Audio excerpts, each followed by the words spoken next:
Hello বন্ধুরা, কেমন আছেন সবাই? আশা করি আপনারা ভালো আছেন, সুস্থ আছেন। মীনাক্ষীর আরেকটি নতুন রেসিপিতে আপনাদের সবাইকে স্বাগত।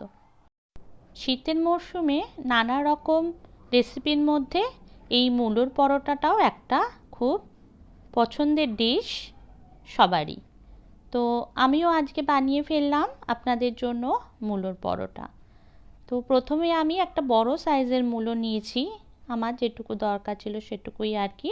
সেই মূলোটা এবার আমি ভালো করে গ্রেট করে নিচ্ছি। তো সমস্ত মূলোটা আমি খুব ভালোভাবে গ্রেট করে নিয়েছি। এটাকে এবার আমি একটা বড় ছাঁকনির মধ্যে রেখে সমস্ত জুসটা জাস্ট বের করে নেব। খুব ভালোভাবে এটাকে চিপে চিপে আমি স্কুইজ করে নিচ্ছি, নিয়ে এর জলটাকে বের করে নিচ্ছি।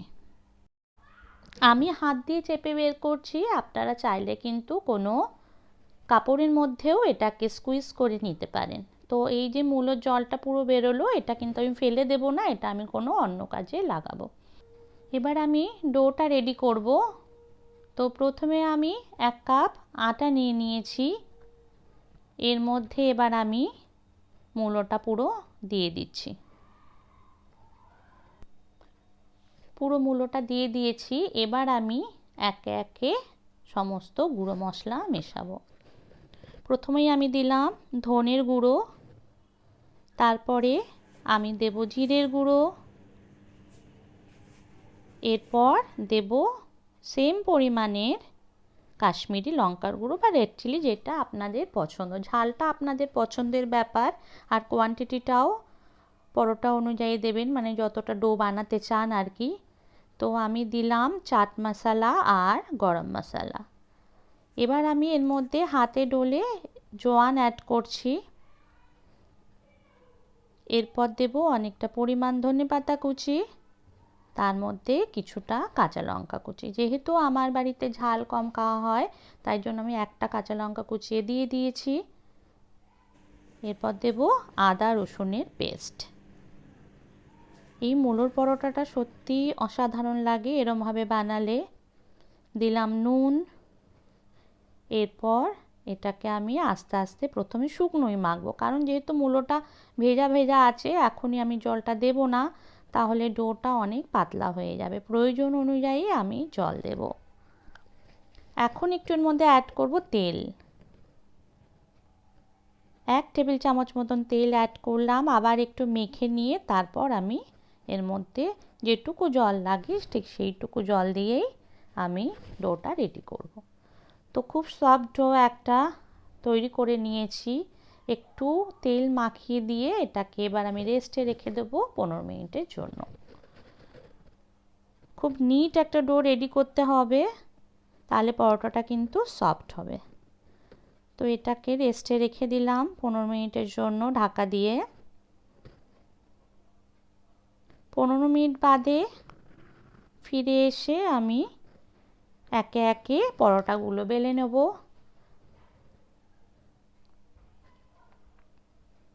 আমি আটা দিয়েই বেলছি, তেল দিয়ে বেলিনি পরোটাগুলো। এবার একটা চাটু বসিয়ে দিয়েছি। চাটু গরম হলে প্রথমে এটাকে আমি হালকা করে এমনি সেঁকে নেব শুকনো।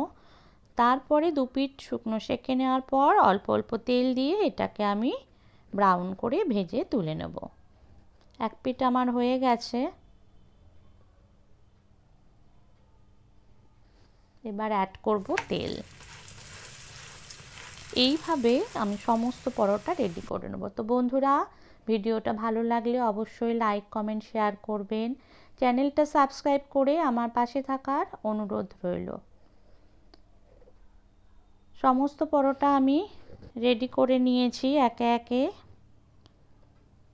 এটা কিন্তু আচারের সাথে আর দইয়ের সাথে খুবই ভালো খেতে লাগে। এর সাথে কোনো তরকারির প্রয়োজনই পড়ে না মূলোর পরোটাটা ঠিক এভাবে বানালে।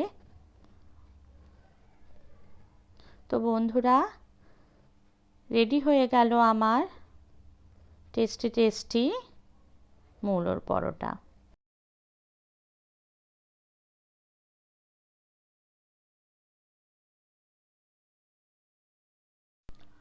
সমস্ত পরোটা একে একে রেডি হয়ে গেল। এটাকে এবার আমি বাটারের সাথে সার্ভ করব, কারণ আমার বাচ্চারা যে কোনো পরোটা বাটারের সাথে খেতেই খুব ভালোবাসে। তো বন্ধুরা, আজ তাহলে রাখি, দেখা হবে নতুন কোনো ভিডিওতে। ততক্ষণ ভালো থাকবেন, সুস্থ থাকবেন। Bye bye, bye bye everyone.